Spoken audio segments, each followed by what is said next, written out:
তাওহিদ হৃদয়কে নিয়ে যা হয়েছে সেটা বাড়াবাড়ির সীমাটা আসলে অতিক্রম করে গিয়েছে অনেক আগেই।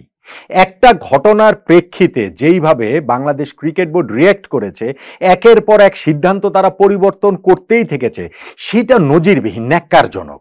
তারপরেও মনে হয়েছিল যে যাক, শেষ তো হয়েছে, কোনো একটা পর্যায়ে গিয়ে তো থেমেছে। আসলে ব্যাপারটা তা নয়। কারণ পুরনো সেই জিনিসটাকে, যেটা পুরনো হয়ে গেছে বলে মনে হচ্ছিল, সেইটাকে আবার নতুন করে খুঁচিয়ে সামনে তুলে আনা হয়েছে। তাওহিদ হৃদয়কে আজকে যেই ম্যাচটা গাজী গ্রুপ ক্রিকেটার্সের বিপক্ষে খেলেছে মডার্ন, সেইখানটাতে তিনি তার আউটের পর যে ফ্রাস্ট্রেশন প্রকাশ করেছেন, তারই প্রেক্ষিতে জাতীয় দলের এই ব্যাটসম্যানকে আরো একটা ডিমেরিট পয়েন্ট দেওয়া হয়েছে। আগের 7 ডিমেরিট পয়েন্টের সঙ্গে এই এক যোগ হওয়ার কারণে 8 ডিমেরিট পয়েন্টে তাওহিদ হৃদয় এখন 4 ম্যাচের সাসপেনশনের মধ্যে পড়ে গেলেন। লিগ শিরোপা নির্ধারিত হবে যেই ম্যাচটাতে, এই মৌসুমের লাস্ট ম্যাচ আবনি মডার্ন, সেই ম্যাচে মডার্ন তাদের ক্যাপ্টেন তাওহিদ হৃদয়কে পাচ্ছে না। এখন প্রশ্নের যে জায়গা, আজকে যেই ঘটনাটা ঘটলো, যেইখানটাতে হৃদয়ের ইস্যুটা শেষ হয়ে গেছে বলে মনে হয়েছিল, সেখান থেকে যে আবার নতুন করে শুরু হলো, ম্যাচ অফিসিয়ালসরা এই জিনিসটা কি এড়াতে পারতেন না? ম্যাচ অফিসিয়ালসরা এই জিনিসটাকে কি খুঁচিয়ে সামনে আবার তুলে নিয়ে আসলেন না? এবং এই ম্যাচ অফিসিয়ালসরা আবারও কি পুরো জিনিসটাকে একটা ভিন্ন প্রেক্ষাপটে ফেলে আবারও বাংলাদেশের ক্রিকেট, ঘরোয়া ক্রিকেট, লিগ ক্রিকেট সবকিছুকে অস্থিতিশীল করে তুললেন না? ক্রিকেটার এবং ম্যাচ অফিসিয়ালসদের যে মুখোমুখি অবস্থান, সেইটাই আবার নতুন করে সামনে চলে আসলো না? এটা কি অ্যাভয়েড করা যেত না? দেখুন, ম্যাচ অফিসিয়ালসদের প্রতি আমার চূড়ান্ত সম্মান রয়েছে, একদম চূড়ান্ত সম্মান। যেমন ধরেন এই ইস্যুটা তাওহিদ হৃদয়ের, আমি ব্যক্তিগতভাবে মনে করি হৃদয়ের ইস্যুতে প্রথম যে বিষয়টা হয়েছে সেইটা রাইট। কোনটা রাইট? যে হৃদয়কে 1 ম্যাচের জন্য সাসপেন্ড করা হয়েছিল, তারপরে মিডিয়ার সামনে তিনি কথাবার্তা বলার পরে সেইখানটাতে সাসপেনশনটাকে 2 ম্যাচ পর্যন্ত নিয়ে যাওয়া হয়েছে। এই পর্যন্ত আমি মনে করি এই ঘটনাটা রাইট। আমাদের মানে হৃদয় আমার সাথে হয়তো একমত হবেন না, নিশ্চিতভাবেই হবেন না, ক্রিকেটাররা তো হয়তো হবেন না, নিশ্চিতভাবেই হবেন না, কিন্তু আমি মনে করি যে ম্যাচ অফিসিয়ালদের, ম্যাচ রেফারি, আম্পায়ার, তাদের এখতিয়ারের জায়গা এই পর্যন্ত থাকা উচিত। কিন্তু এরপর যেটা হয়েছে সেইটা কোনোটাই আসলে অ্যাকসেপ্টেবল না। এর ঘটনার প্রেক্ষিতে 1 ম্যাচ পরেই সাসপেনশন, যেই প্রেক্ষিতে তুলে নেওয়ার পরে হৃদয়কে খেলিয়ে দেওয়া হয়েছে। 2 ম্যাচ খেলার পরে আবার ওইখানটার আম্পায়ার সৈকত ভাই তিনি ক্রিকেট বোর্ড থেকে রিজাইন করার চিঠি দিয়েছেন।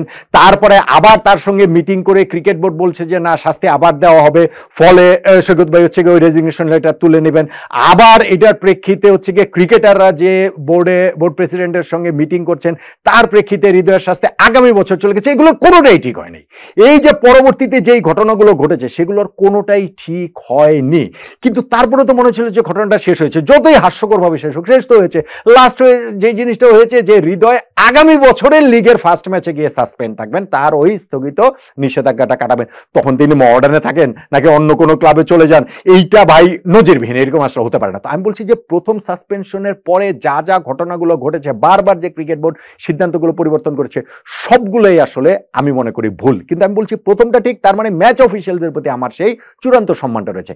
কিন্তু আজকে ম্যাচ অফিসিয়ালসরা হৃদয়কে যেই কারণে এইখানটাতে তাকে আরো একটা ডিমেরিট পয়েন্ট দিলেন, এবং এটার কনসিকুয়েন্সেস কি হবে, এইটার প্রতিক্রিয়া কি হবে, কত দূর চলে যাচ্ছে, সেইটা কি তারা জানতেন না? এবং এই ডিমেরিট পয়েন্ট, 1 ডিমেরিট পয়েন্ট দেওয়াটা কি অবভিয়াস ছিল?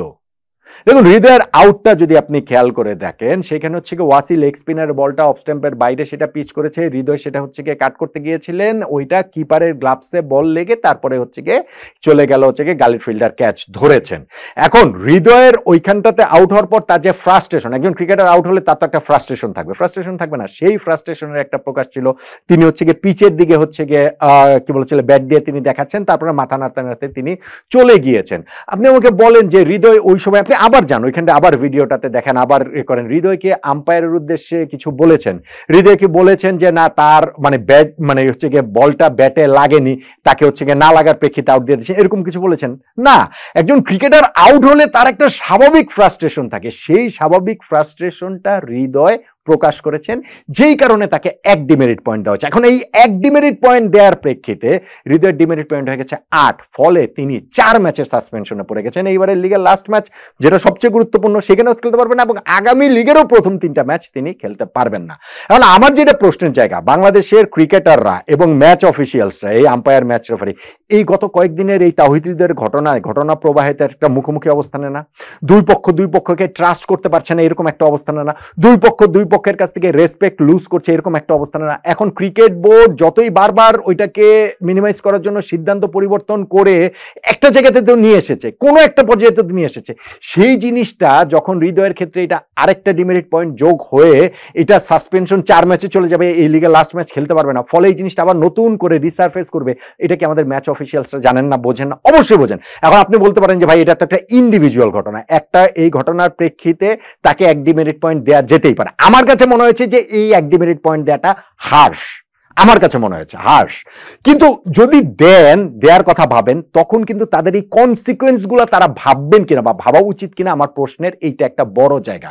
দেখুন, ফুটবলে একজন রেফারি যখন একজন ফুটবলারকে ইয়েলো কার্ড দেন, ফার্স্ট ইয়েলো কার্ড দেন, সেকেন্ড ইয়েলো কার্ড দেওয়ার সময় তার কিন্তু ওইটা মাথায় থাকে যে এই ইয়েলো কার্ডটা দিলে সেটা রেড কার্ড হয়ে যাবে।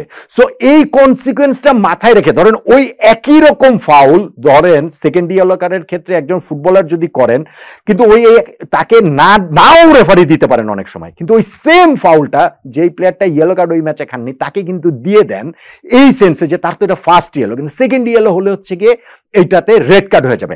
আমি এটা বলছি না, এটা কিন্তু আইন না, এটা কিন্তু হচ্ছে কি একবারে যেইটা হবে এটা মানে ইয়েলোই কিনা, এটা রেডই কিনা, সেটা আম্পায়ারের উপরে কিন্তু অনেকখান রেফারির উপরে নির্ভর করে। ঠিক তেমনি ভাবে এখানেও আম্পায়ার, ম্যাচ অফিসিয়ালস, ম্যাচ রেফারির উপরে এটা নির্ভর করে এটা 1 ডিমেরিট পয়েন্ট হবেই কিনা। যদি হবেই না হয়, সেই ক্ষেত্রে এই 1 ডিমেরিট পয়েন্ট দিলে এটার কনসিকুয়েন্সটা কি যাবে, আবারও ক্রিকেটার এবং ম্যাচ অফিসিয়ালসরা এই মুখোমুখি দাঁড়িয়ে যাবে, তাদের এই ইগোর লড়াইটা আসবে, বাংলাদেশ ক্রিকেট ক্ষতিগ্রস্ত হবে। এই কনসিকুয়েন্সটা তারা বুঝবেন না? অবশ্যই বোঝা উচিত, আমি মনে করি অবশ্যই বোঝা উচিত। এবং অবশ্যই একজন ক্রিকেটার আউট হওয়ার পর তার ফ্রাস্ট্রেশন শো করার অবশ্যই রাইট থাকা উচিত। সো আমি মনে করি যে এই জিনিসটাকে আবারও নতুন করে সামনে আনাটা, বাংলাদেশ ক্রিকেটে যে ওই যে পাওয়ার স্ট্রাগল, ওই যে কে বেশি ক্ষমতাবান, কোন পক্ষ ক্ষমতাবান, এইখানটাতে হচ্ছে গিয়ে সবকিছু মিলিয়েই এইটার একটা মানে জেটটা থেকে যাচ্ছে বলে আমার কাছে এটা মনে হচ্ছে।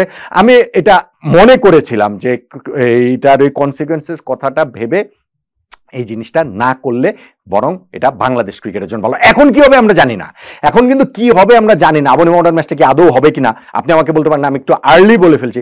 মডার্ন এটার বিপক্ষে আসলে কিরকম তারা স্টেপ নিতে পারে, ক্লাব হিসেবে নিতে পারে, ক্রিকেটাররা এখন কিভাবে হচ্ছে কি পুরো জিনিসটাকে ইন্টারপ্রেট করতে পারে। ক্রিকেটাররা যদি এখন মনে করে যে ইচ্ছা করে হৃদয়কে যে কোনো ভাবে, যে কোনো সামান্যতম সুযোগেই এইরকম ভাবে হচ্ছে গিয়ে তাকে শাস্তির আওতায় নিয়ে আসার টার্গেট নিয়ে মাঠে নেমেছে আম্পায়ার, ম্যাচ অফিসিয়ালস, এবং সেটা ক্রিকেট বোর্ডের তরফ থেকে তাদের প্রতি নির্দেশনা রয়েছে, সেই ক্ষেত্রে কিন্তু বাংলাদেশ ক্রিকেট আবারও একটা অচল অবস্থার মধ্যে পড়ে যেতে পারে। সো আমি মনে করি যে এটা অ্যাভয়েডেবল ছিল, এটা আসলে খুব সহজেই অ্যাভয়েড করা যেত। ঘটনাটা, হৃদয়ের ঘটনাটা আমি শুরুতে বলেছি বাড়াবাড়ি, অনেক আগেই অনেক বাড়াবাড়ি হয়ে গিয়েছে, কিন্তু সেই বাড়াবাড়িরও একটা শেষ ছিল। আজকে হৃদয়কে এই 1 ডিমেরিট পয়েন্ট দেয়াতে, সেইখানটাতে তার 4 ম্যাচের সাসপেনশনের কারণে পুরো জিনিসটা বাংলাদেশ ক্রিকেটের সেই কদর্য জায়গাটা এবং সেই আগলি জায়গাটা আবারও সামনে চলে আসলো। আমার কাছে মনে হয় এই জিনিসটা ম্যাচ অফিসিয়ালসরা অবশ্যই অ্যাভয়েড করতে পারতেন, অবশ্যই হৃদয়ও অ্যাভয়েড করতে পারতেন যে আমি আউট হওয়ার পর আমার কোনো ফ্রাস্ট্রেশন দেখানো যাবে না, কেননা সেই সুযোগটা তিনিও যে না আমি যেন কোনো রকম কোনো সুযোগ না দিই, সেইটা ঠিক আছে। কিন্তু ধরেন হচ্ছে কি একজন ক্রিকেটার, তার আউটের একটা যথার্থ ফ্রাস্ট্রেশন আছে, সেই ফ্রাস্ট্রেশন তিনি শো করেছেন। আর ম্যাচ অফিসিয়ালসরা যদি এই ইগোল লড়াইয়ের ফ্রাস্ট্রেশনটা এইভাবে শো করেন, সেইটা বাংলাদেশ ক্রিকেটের জন্য মোটেই কোনো ভালো বার্তা নিয়ে আসে বলে আমার কাছে অন্ততপক্ষে মনে হচ্ছে না।